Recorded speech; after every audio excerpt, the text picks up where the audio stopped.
The Dow and the S&P 500 closed at a record. Investors focused on testimony from the Federal Reserve Chair Jerome Powell, who signaled that the central bank is still willing to step in and support economic growth.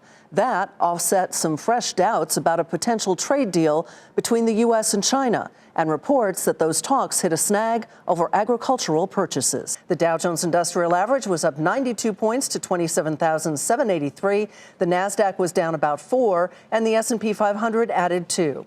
We begin tonight with Steve Liesman and the Fed Chair's outlook for interest rates and the economy. Fed Chairman Jerome Powell telling Congress's Joint Economic Committee essentially that interest rates are on hold unless there is a big change to the outlook.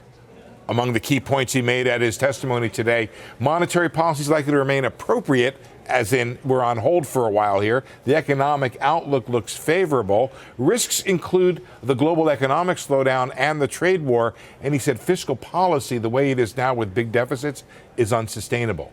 But Powell also emphasized that monetary policy is not on a preset course. We do think monetary policy is in a good place, but we're going to be watching very carefully incoming data, and if developments emerge that cause a material reassessment of the outlook, then we'll act appropriately. The Fed funds futures market has embraced the outlook for a Fed being on hold, placing less than a 1% chance on a December rate cut. Only in July does the chance rise above 50%.